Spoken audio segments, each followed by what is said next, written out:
Selamat malam teman-teman. Beberapa hari yang lalu teman saya nanya, Mas Ongkarda masih main drone? Masih, kata saya. Cuma saya seringnya main hobi, main drone freestyle, main drone racing, freestyle kayak begini, kata saya begitu. Kata dia, ya dia pengen tahu karena katanya ada drone murah terus bagus gini ya. Kalau saya sih murah itu nggak bagus karena saya ada pengalaman sih. Saya mah nggak dagang mas, nggak dagang. Saya mah bodo amat. Anda mau beli kan mau enggak kayak suka-suka Anda, orang duit Anda gitu ya. Cuman kalau pengen belajar yang freestyle buat hobi, ya gini nih, saya sharingkan aja. Saya udah di channel Dr. Don udah sering sharingkan bagaimana cara ngerakit, terus memperbandingkan harga, gear apa yang bagus gitu ya. Tapi ini saya ulangi aja ya. Yang pertama yang perlu teman-teman punya kalau untuk main drone itu remote dulu, remote. Nih remote. Ini saya pakai TBS Source One versi 2 ini. TBS Source One versi 2 yang sekarang saya punya, yang saya pakai gitu. Saya pakai ini TBS Source One versi 2. Dulu saya beli 3 juta kalau nggak salah. Tapi kalau mau yang sekarang ngetren tuh pakai ELRS. ELRS itu lebih murah, kalau nggak salah 1,5 juta gitu dapat. Cuman masalahnya ELRS itu kalau dibanding TBS lebih stabil TBS gitu, lebih stabil TBS. LRS cuma ranknya lebih bagus gitu dan harganya lebih murah gitu. Bisa juga pakai price kayak saya juga masih nyimpen nih remote price kayak saya masih pakai buat ini, buat main di simulator pakai ini yang price kayak gitu. Kemudian kalau setelah remote ya ada juga price kayak macam-macam dah remote gitu. Itu tergantung receiver yang teman-teman suka. Kalau saya sih saya udah seneng. Kenapa saya seneng ini? Karena waktu itu saya pakai Price Sky, terus apalagi ya TBS Tango. Nah Price Sky sama Price Sky itu saya sering crash, sering loss sinyal. Kalau pas di tempat yang deket kan gampang ya. Kalau jatuh di kebun, jatuh di sawah itu, wah saya udah ngilangin banyak drone. Makanya saya setelah saya pakai TBS, saya alhamdulillah belum pernah loss sinyal dan ya saya ngapain saya beli yang baru. Orang ini aja udah cocok gitu kan. Nah terus Google, nah teman-teman sedikit nanya Google. Nah Google itu buat mata om, buat mata nih. Ini saya pakainya Skyzone. Skyzone tuh waktu saya beli kalau nggak salah harganya 7,5 juta gitu. Ini yang analog, bukan yang versi yang pakai ini HD tuh, bukan. Ini pak analog, saya masih analog, bukan HD. Nah ini juga yang analog itu ada Skyzone, terus ada Isin, ada Petsak juga ada HD-nya sekarang. Cuman saya mah lebih cocok pakai ini yang analog. Kata teman-teman juga yang pilot pengalaman, kalau yang ini yang analog itu dia ini gangguan sinyalnya lebih ini, maksudnya delaynya lebih bagus lah, lebih kecil gitu. Tapi kalau buat view, buat pemandangan itu bagus yang digital yang HD gitu. Cuman kalau saya sih ya kalau saya beli yang digital ya ini mesti kemana ini saya pakai aja sampai serusaknya dulu gitu. Nah mengenai ini Google, saya rekomendasikan teman-teman, saya bukan tipe saya yang rekomendasikan gini. Kalau saya sih sepengetahuan saya, apalagi masalah Google ya, Google itu sangat sensitif, itu tergantung sama mata Anda gitu.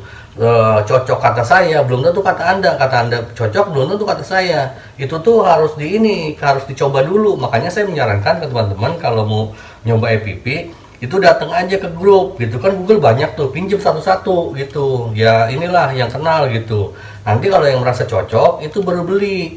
Nah saya waktu itu saya pakai Patsak cocok, waktu saya pakai Isin nggak cocok saya itu. Sampai di mall saya main pedang-pedangan pakai itu, wah saya saya nggak cocok lah. Saya belinya ini aja yang Patsak. Cuman Patsak saya rusak, saya ganti ini pakai Skyzone. Sampai sekarang ini Skyzone. Nah udah gitu teman-teman, ini beli apa ngerakit ya. Kalau masih belajar bagaimana ngerakit, orang ngerti aja belum ngerti ya mendingan beli. Cuman belinya itu yang ini konsultasi dulu lah ke teman-teman yang tahu gitu. Saya juga nih, saya kan nerbangin drone 3 inci, drone nerbangin yang 5 inci gitu. Ini dua-duanya saya rakit sendiri, tapi saya kan udah bisa.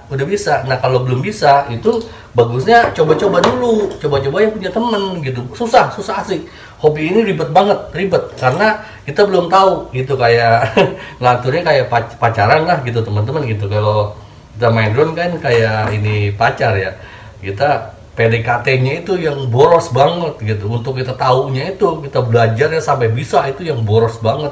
Kalau udah ngerti mah enggak, kata Om Sogo juga, kalau udah ngerti hardware sama softwarenya, ya kita kan tahu yang kita mau beli apa gitu kan. Kalau belum kita tahu, ya itulah yang bikin mahal gitu, penjajakannya itu gitu kayak cari-cari cewek gitu kan. Wah, PDKT-nya, diajak nonton ini salah itu salah, makan ini nggak enak itu nggak enak, pulang pengen dianterin apa, pengen digandong, wah ribet dah gitu.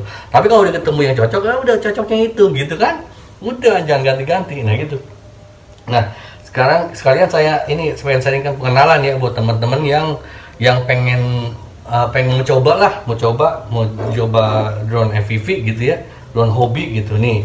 Kalau buat rakit, spare part yang dibutuhkan tadi selain Google ini, selain Google, remote, kemudian drone-nya 3, jadi Google, drone sama remote 3 gitu. Harganya berapa kisarannya? Nih saya ngerakit ini harganya kurang lebih 4 jutaan, 4 juta tanpa kamera. Ini pakai GoPro, saya kamera HD-nya, GoPro-nya itu 5 juta, GoPro Hero 7 Black. Tapi yang second juga Hero 5 Black itu dapat 2,5 juta kalau nggak salah. Menjakal tahu tuh 2,5 juta kalau nggak salah. Jadi 4 juta tambah 2,5 juta, 6 juta drone-nya loh ya, drone-nya. Terus ini Google-nya 7 juta, 6 tambah 7 13 juta. Terus remote ini 3 juta, udah 16 juta ya. 13 tambah 3 juta 16 juta kan? 16 juta itu sama dengan kita beli ini DJI yang Avata yang baru itu kan sekitar 19 atau 20 jutaan gitu ya. Kalau teman-teman cuma niatnya buat happy kata saya mah kayaknya sih, tapi saya nggak menyarankan ya, suka-suka Anda aja. Tanya sama yang udah pernah pakai kayak Om Kang Kayu FPV kan pakai DJI Avata tuh, tanya sama dia. Itu tanya sama beliau, bagus nggak? Kalau saya belum, saya ngirit Mas. Saya ngirit gitu. Nah, buat pengenalan untuk rakit, kalau teman-teman mau ngerakit yang dibutuhkan adalah pertama nih ya, pertama frame nih. Frame itu ini frame nih. Ini frame. Ini. Kemudian yang kedua setelah frame motor saya pakai IMAX. Ini motor IMAX. Ini juga motornya IMAX ini. IMAX yang berapa kV gitu. Itu lihat sesuaikan dengan baterainya. Ini motor dinamo nih. Motor tuh kayak gini. Nih. Tuh kayak begini. Nah ini motornya gitu. Ini. Nah terus udah gitu ini apa namanya, frame, motor, kemudian kamera buat FPV-nya. Kameranya nih, yang kamera yang ini nih kamera yang ini nih. Ini kamera runcam. Saya pakai runcam tuh. Runcam kayak begini jadinya. Dapatnya kita kalau beli tuh. Ini harganya macam-macam, ada 300.000, ada 600.000, ada 1 juta, macam-macam. Terus VTX itu buat transfer sinyal dari sini kamera, dia masuknya ke VTX, terus masuk ke Google ke sini. Nah gitu. Jadi kita ngelihatnya dari sini, dari apa namanya, kamera yang dikirim ke sinyal VTX, kemudian ke Google kita gitu. Nah udah gitu. Apalagi kamera udah. Nah ini flight controller. Saya belinya ini SpeedyBee itu ada aplikasi, cuman ini aplikasinya di HP saya. HP-nya saya pakai buat ngerekam ini. Nih ini SpeedyBee kayak gini. Ini harganya jutaan. Mamba juga bagus. Saya pernah pakai Mamba, Isin, terus iFlight gitu. Kalau menurut saya Mamba bagus ya, Om Jakral ya. Ini saya mau coba SpeedyBee Om. Aduh. SpeedyBee gitu. SpeedyBee juga sama, dia stuck. Jadi stuck itu maksudnya ada flight controllernya, ada ESC-nya. ESC itu Electronic Speed Controller gitu. Nah SpeedyBee itu kelebihannya dia ada aplikasi-aplikasinya. Jadi pakai HP misalnya nggak perlu pakai Betaflight gitu. Jadi kira-kira gitu yang saya pengen sampaikan ke teman-teman. Emang ribet banget asli. Yang bikin mahal itu karena kita kan belum tahu pertama. Jadi kita misalnya rusak motornya, beli motor, kita belum tahu cara terbangnya, tahu-tahu masuk ke kolam nyemplung, kameranya rusak, beli gitu, boros itu. Pengen coba ini, wah ini FC-nya jelek, beli lagi yang baru, padahal mahal gitu. Itu yang bikin boros banget. Kalau udah tahu mah enggak kayak cewek udah cocok jadi istri Anda, ya udah cocok kayak gitu kan. Happy aja gitu. Apalagi ya yang pengen saya sampaikan ke teman-teman, emang perlu waktu sih, perlu bertahap ini. Cuman saya sih welcome kalau ketemu saya misalnya nanya-nanya, saya jelasin dengan setahu saya tahu gitu. Saya mah nggak dagang, hasil temu beli mau nggak, suka-suka situ aja. Saya mah happy aja terbang. Kira-kira gitu yang saya pengen sampaikan untuk pengenalan FVB itu ya. Terima kasih, silakan dikasih masukan. Kalau ada yang tanyakan, silakan tanyakan, dan mohon bantuan juga kalau teman-teman ada yang tahu ya dibantu temennya gitu. Karena dengan sharing lah kita bisa saling berkembang gitu ya. Terima kasih, jaga kesehatan, awesome.